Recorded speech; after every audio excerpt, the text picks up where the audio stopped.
Assalamualaikum warahmatullahi wabarakatuh. Alhamdulillah wassalatu wassalamu ala asrafil anbiya'i wal mursalin wa ala alihi wa sahbihi ajma'in. Allahumma salli ala Sayyidina Muhammad wa ala ali Sayyidina Muhammad. Fafahamnaha Sulaiman wa kullan atayna hukman wa ilma wa saharna ma'a Dawudal jibala yusabbihna wa tayra wa kunna fa'ilin. Rabbi shrah li sadri wa yassir li amri wahlul 'uqdatam min lisani yafqahu qawli. Wa sallallahu ala Sayyidina Muhammadin wa ala alihi wa sahbihi wa baraka salam. Subhanaka la ilma lana illa ma 'allamtana innaka antal alimul hakim. La haula wala quwwata illa billahil aliyil azim. Alhamdulillahi rabbil alamin. Bersyukur kita kepada Allah Subhanahu wa taala, dikurniakan kepada kita nikmat yang besar, iaitu nikmat hidup. Di mana nikmat hidup itu kita rasakan bukanlah kepunyaan kita. Kita rasakan hidup yang dianugerahi oleh Allah ni adalah yang hidup adalah Allah yang maha hidup, dan kita ini hanya menjalankan apa yang nak dinyatakan oleh Allah dalam kehidupan yang diberi kita hidup ini. Jadi apa pun diri kita diatur oleh Allah Subhanahu wa taala. Bukanlah kita yang mentadbir diri kita. Tapi yang mentadbir diri kita ni 100% adalah Allah. Sudah bertulis. Sudah bertulis. Sudah tulis. Sejak azali lagi.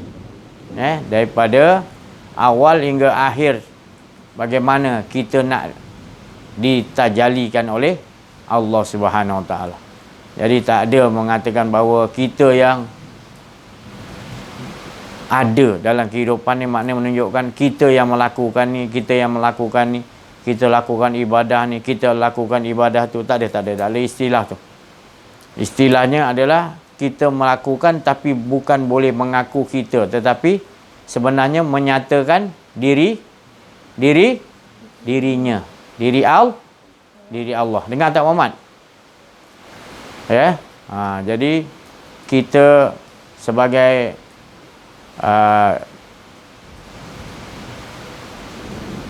rahsia Allah Subhanahu Wa Taala, kita ni yang ada dalam diri kita ni adalah rahsia Allah Subhanahu Wa Taala, dan rahsia itu tidak lain daripada Allah.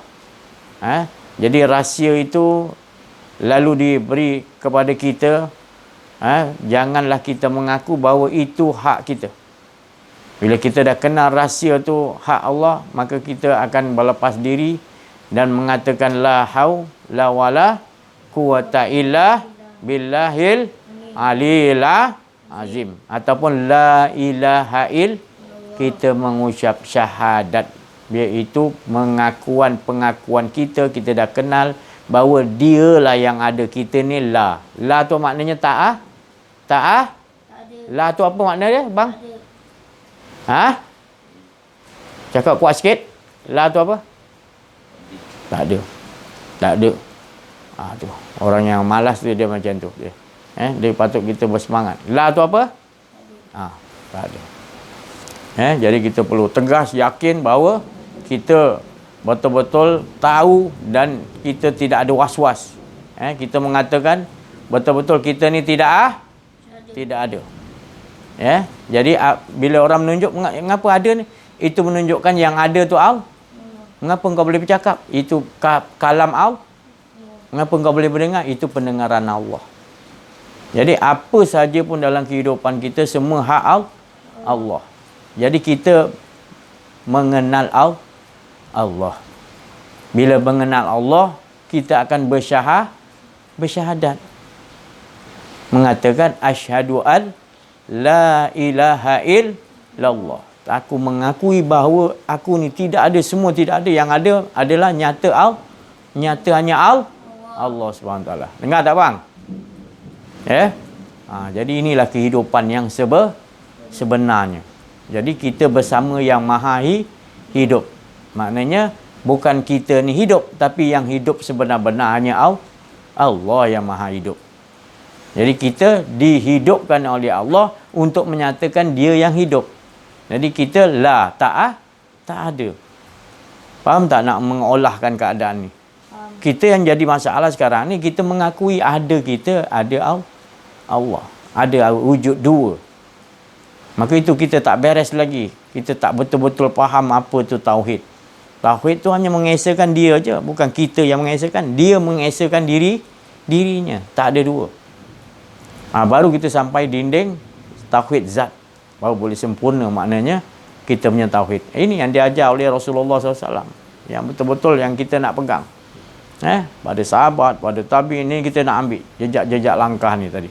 Tauhid yang sebenarnya. Kalau kita tak dapat kepada dinding tauhid sebenarnya, kita tak jumpa penghujung-penghujung zaman ni lagilah. Rasulullah dah bagi tahu. Dia kembali balik pada asing kan, dia bagi tahu. Islam ni akan jadi asing balik. Maka orang asing macam mana? Orang yang nak kepada Allah ni tadi sedikit. Lebih kepada nakkan selain daripada Allah. Kedudukan, ganjaran, itulah macam-macam. Sebab dia tak faham. Yang mengurniakan ganjaran, yang mengurniakan apa saja nikmat itu lebih mustahak, iaitu Allah. Allah yang mengurniakan segala nikmat. Kita hidup ni daripada hidup siapa? Siapa yang bagi kita hidup? Abang? Siapa? Jadi Allah bagi kita hidup, maknanya menunjukkan dia yang hidup, bukan kita rasa kita hidup. Menceritakan dia dengan dia. Dia menceritakan diri dia. Tapi kalau kita tak faham, tak kenal diri, tak kenal Allah, kita mengatur kita lagi. Bila ada rasa kedirian, itu yang tadi jadi masalah kita membuat hijab dengan Allah. Kita tak sambung. Mana ada orang lain, mana ada ilmu macam si Aziz ni, mana ada ini, tak betul ni. Mana boleh kita lah, Allah suruh kita sembah dia. Kita tak faham lagi. Kita rasa kita yang sembah Allah. Dalam diri kita hidup ni siapa bagi? Kita juga ke? Ke dia hidup tu kan dia, untuk dia menyembah diri dia. Dia beribadah dengan diri dia cukup. Dia tak memerlukan lain. Sebenarnya konsep tu lah tadi. Tauhid. La ilaha illallah tu nak kena faham. Baru betul yang dikatakan, ini baru betul hamba-Ku yang beribadah. Dia tak rasa diri dia dia tahu dia menyembah aku ni hanya aku. Yang memuji aku hanya aku memuji aku. Alhamdulillahi rabbil alamin. Bukan kita muji dia, sebenarnya semua yang ada memuji aku, tidaklah sama aku memuji diriku sendiri. Iaitu Allah, alhamdulillah, Allah memuji diri dia sendiri. Jadi semua puji-pujian tu semua menunjukkan dialah sebenarnya memuji diri dia sendiri. Dan dia tak perlukan siapa-siapa untuk memuji diri dia. Dia dah maha cukup dia memuji diri dia. Faham tak bang? Faham jadi adakah kita perlu lagi mengatakan kita ni yang memuji Allah, kita buat juga tapi jangan mengaku. Bukan abang kata tak boleh buat tapi jangan mengakui kita punya perbuatan solat, perbuatan korban, apa saja itu semua dia saja semata-mata. Billah tu maknanya dia dah tenggelam. La haula wala quwata illa billah tu maknanya dah tenggelam, tak ada kita dah. Billah. Kalau bismillah, dia dengan dia lah. Bismillah. Bukan ada dua pun. Dia sifat dia dengan zat. Tapi kalau billah, dia semata-mata. Billah. La haula wala quwata billah. Kalau ada kita, maknanya kita sebut la haula, tapi ada lagi kedirian kita tu, kita hanya sebut. Tapi tak kena maqam dia. Tak kena pada maqam dia. Tu. Jadi macam mana kita nak olahkan dalam kehidupan kita? Ahmad J? Macam mana kita nak olah tadi? Siapa yang gosokkan mata kita tu? Siapa Mak J? Nak rasakan tadi, bukan kata ni dah lepas bau. Masa kita gerak tu kita rasakan dia yang Pemikiran kita ke mana, kita rasakan sentiasa dengan dia. Sekarang ni ke mana akal fikiran kita pergi? Kita duduk di sini tapi keadaan kita di mana? Keadaan kita di mana? Kita duduk di sini tapi keadaan kita di mana sebenarnya? Adakah di sisi Allah? Allah tu dekat ke jauh? Dekat tu macam mana apa cakap semalam Mak J, abang? Allah tu dekat tanpa boleh disentuh. Dekat sangat dia. Dekat sangat. Lebih dekat daripada diri kita sendiri. Jadi macam mana nak ketahui dia? Teradakan diri, hilang semua. Baru kita tahu dekatnya Allah. Dia yang mengontrol kita. Dia yang menyusun hidup kita. Baru kita tahu tu dekat. Maknanya kita tak ada apa balik kepada konsep lah. Matikan diri. Ketiadaan. Kullu man alaiha fan. Semua yang ada binasa. Faham tak Mak J? Abang? Jadi kita kena bawa dalam kehidupan. Bukan maknanya kita cakap simpan je. Faham je. Tak, kita nak bawa dalam kehidupan. Kita olahkan. Kita olahkan lagi dalam kehidupan kita. Supaya kita betul-betul merasakan dia aja dalam hidup kita. Cakap senang. Abah sendiri pun jatuh bangun juga. Tapi kita jangan putus asa, kita minta pada Allah. Allah yang boleh bagi kita kekuatan. Allah boleh bagi kita pemeliharaan. Dia yang mengaturkan.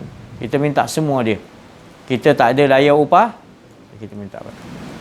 Cuma jangan ada merasa bila kita boleh buat, kita rasa aku hebat. Tak boleh.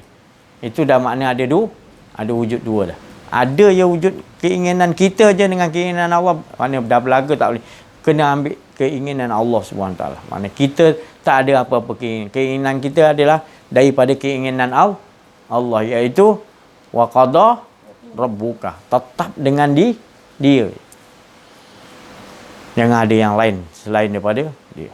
Maka menetaplah kita di situ. Di situlah maknanya yang dikatakan tadi, orang-orang yang diri dia tu tadi, yang semalam Abah cakap tu apa? Ayat yang inna lillahi wa inna ilaihi raji'un tu. Kita datang daripada Allah dan akan kembali kepada maknanya kita kena faham dua-dua kan? Dua-dua maksud ayat tu. Kalau kita faham satu-satu, mana kita ni daripada Allah, kita keluar, nanti kita kena kembali kepada Allah. Mana nanti kita bila dah wafat, kita akan nak kena kembali kepada Allah. Itu kita tak faham.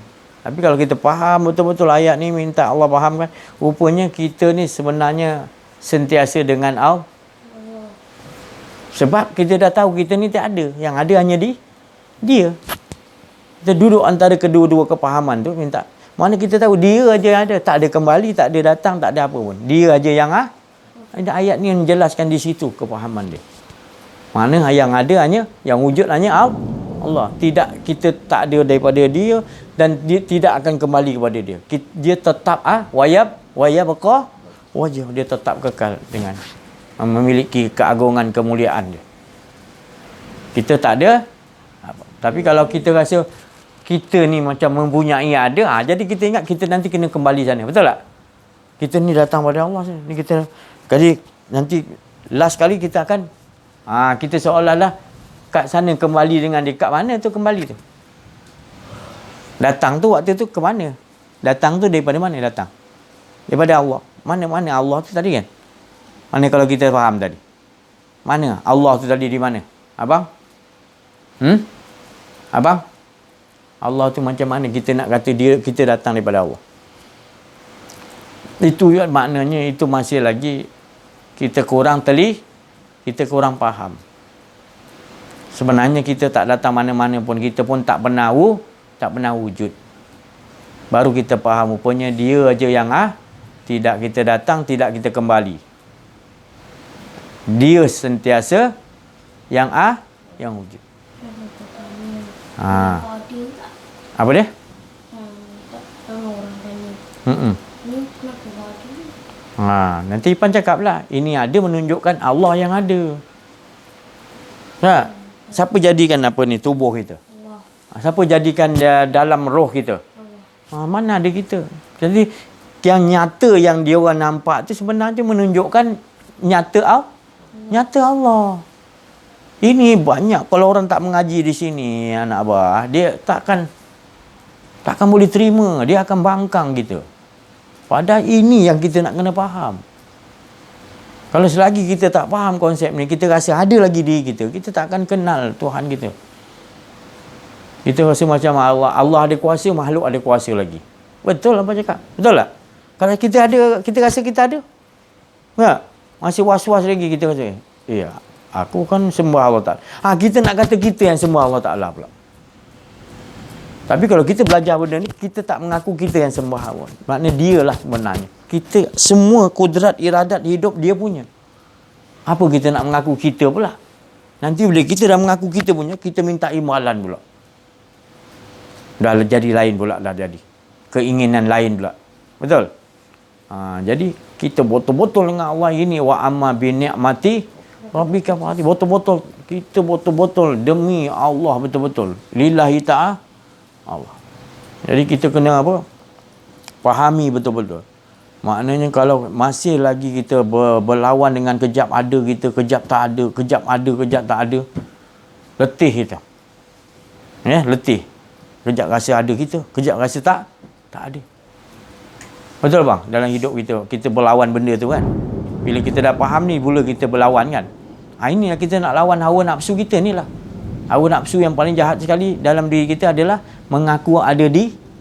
Nanti kita nak rasa, aku buat ni lah semalam, aku buat ni lah semalam. Aku buat ni zikir 20,000, kan tak tanya pun. Sebab ada nak rasa orang nak puji kita, nak rasa apa? Sesuatu orang, imbalan pada orang, untuk orang puji kita, kita cakap lah. Padahal orang tak tanya pun. Bagus tak perangai macam tu, Mak J?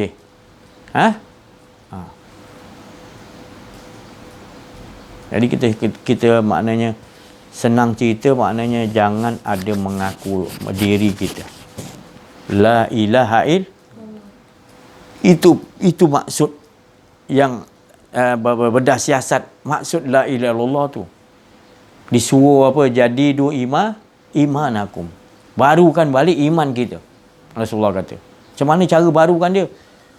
Aksiru min qauli la banyak tujuan dia apa? Sampai kita faham iaitu kita ni tak ada, yang ada hanya wujud Allah. Sampai di situ. Itu yang dia kata suruh banyak-banyak tu. Bukan banyak-banyak saja, banyak-banyak tu sampai kita faham. Allah bagi faham, Allah lenyapkan kita, Allah fanakan kita, Allah leburkan kita, duduk dalam kebakaan dia, baru kita tahu punya. Tapi kalau kita tak yakin di situ, tak menjumpai tadi orang-orang yang arif dengan Allah SWT, kita takkan faham. Kita hidup sekarang ni kebanyakan, minta maaf lah, bukan bumi sini lah, kita ni suka cari guru-guru yang memuaskan halwa telinga je. Bukan bumi sini maknanya dulu saya dah cakap dah. Jadi kita tak mementingkan nak menuntut guru yang betul-betul boleh bagi kita faham kenal Allah. Kita jumpa guru ni, ramai orang datang. Jadi hanya, saya tak kata tak salah, mana hanya sebenarnya memuaskan telinga kita je untuk, tapi yang betul-betul yang asliah dia tadi, untuk supaya kita kenal kita punya Tuhan kita, itu yang sebenar-benar kita nak dapatkan dulu. Bukan saya kata itu dapatkan dulu mengenal Allah tadi, yang ilmu lain tinggal, bukan saya kata tinggalkan. Mustahakkan ni dulu, yang lain ambil juga. Ini mustahakkan dulu, ini terlalu penting. Ini wadah bekasnya untuk meletak ilmu-ilmu yang lain. Tapi kalau wadah dia tak kenal Allah, nak wadah apa? Wadah hawa nafsu. Wadah hawa nafsu, nanti masuk semua ni ilmu tinggi macam mana pun, wakrifat tinggi macam mana, tetap akan bawa kepada kerosakan hawa nafsu. Tapi kalau wadah kita nakkan kenal Allah je, jadi apa pun ilmu masuk, huruf alif macam mana, tinggi macam mana pun, kita tetap mengesakan ilahun itu berapa kali apa dah ulang-ulang maknanya. Jadi benda ni memang Allah suruh ulang-ulangkan. La ilaha illallah tu suruh diulang-ulang supaya kita dapat faham. Bila diulang-ulang-ulang, nanti Allah akan bagi kefahaman bahawa la tu tidak ada, yang ada hanya Allah. Maka di situ kita duduk, barulah kita tahu nanti yang menyebut tadi, yang mengingat, yang berzikir, yang memuji, semua dia nanti. Tak ada lagi rasa. Itu sebenarnya menandakan Allah dah fanakan kita, hilangkan rasa kedirian kita. Allah dah cabut. Maknanya Allah, kita baru tahu maknanya Allah saja. Allah saja, tak ada kita. Allah saja. Kalau kita kata kita masih ada, tapi bahasa tu kita lah. Kita dengan Allah dekat. Tapi sebenarnya bahasanya adalah tak ada kita dah. Tak ada antara kita dengan Allah lagi dah. Tak ada antara lagi. Maknanya dia aja. Faham tak? Abang? Qul huwallahu. Maknanya dia mengatakan dia aja yang tunggal. Esa. Boleh dapatkan gitu? Ha? Ya ke? InsyaAllah InsyaAllah. Tu. Jadi praktis. Buat latihan tu, apa cakap apa-apa dengan anak abah, tumpukan perhatian. Kita kat tingkat sejadah, kat apa, tumpukan. Kalau kat luar sejadah tak apa lagi. Maknanya kat tingkat sejadah dah kita buangkan semua. Jangan ingat-ingat benda lain lagi Dengar tak abang? Ya? Abang? Tu. Mana songkok tu? Makan. Mati jalan. Bismillahirrahmanirrahim. Alhamdulillahirabbil wassalatu wassalamu ala asyrafil anbiya'i wal mursalin wa ala alihi washabihi ajmain. Assalamualaikum warahmatullahi wabarakatuh. Syukur kita kepada Allah Subhanahu wa taala kerana dengan limpah kurnianya dapatlah kita bersama menyatakan panggilan daripada Allah Subhanahu wa taala, iaitu menyatakan tiada kedirian diri kita, yang sentiasa mengesakan Allah Subhanahu wa taala. Jadi seperti mana sebelum ini Allah Ta'ala menyatakan kalam dia, iaitu sentiasa menegaskan bahawanya jangan ada kedirian diri kita. Bukannya susah pun kita nak menyatakan apa itu esa. Tak susah pun sebenarnya. Tapi kalau kita sendiri yang menutupi, tidak memahami apa yang dikatakan esa kepada Allah tu, maknanya kita akan macam mana yang dikatakan penyakit. Dalam diri ada penyakit, tapi dia tak nampak penyakit tu sebenarnya. Dia tak nak belajar benda yang dikatakan belajar ilmu tauhid ni dalam keadaan golongan yang sedikit. Rasulullah SAW beritahu golongan yang sedikit, tapi dia tidak ambil peluang mengambil bahagian dalam golongan yang sedikit ni yang sebenarnya. Jadi saya mendoakan juga, selalu saya mendoakan rakan-rakan semua, umat muslimin, muslimat, mukminin, mukminat, tak kiralah apa bangsa pun, apa agama pun, yang penting sekali umat Nabi Muhammad SAW, tidak kira bangsa apa pun. Saya mendoakan semoga Allah merahmati kalian, Allah Ta'ala melimpahkan nur cahaya kepada umat-umat Nabi Muhammad SAW, yang mana ini ilmu yang lebih penting lagi daripada yang lain-lain, iaitu yang seperti yang dimuzakarakan tadi adalah wahdah. Wadah yang mana bekas untuk kita sentiasa mengesakan Allah Subhanahu Wa Taala. Apapun ilmu yang masuk, bila kita dah ada ilmu ni, asas yang dikatakan asas daripada Rasulullah SAW, apa pun masuk ilmu, insya-Allah dia akan sentiasa mengesakan Allah Subhanahu Wa Taala, yang tak ada kedirian di diri sendiri. Sekian daripada saya. Wabillahi taufiq wal hidayah. Wassalamualaikum warahmatullahi wabarakatuh. La haula wala quwwata illa billah. Bismillahirrahmanirrahim. Alhamdulillah, syukur kita punya sahabat kita luahkan rasa keyakinan, kemanisan dengan Allah SWT, daripada rohani dia. Alhamdulillah. Dan kesucian tadi, bila kesucian kita akan dapat rasa kemanisan dengan Allah. Lagi kita sucikan diri, lagi Allah suka, lagi Allah nak bersihkan diri kita, lagi kita nak minta ampun, lagi nak bersihkan, lagi Allah sayang kita. Jadi jangan kita tangguh-tangguh. Sesuatu yang apa, yang Allah Ta'ala suruh tu kita jangan tangguh-tangguh, insya-Allah. Dalam keadaan itu nanti kita akan sentiasa Allah Ta'ala kita rasakan mana kehadiran dia sentiasa, tak ada diri kita, insya-Allah. Jadi saya rasa cukup itu sekian pada petang ni, insya-Allah.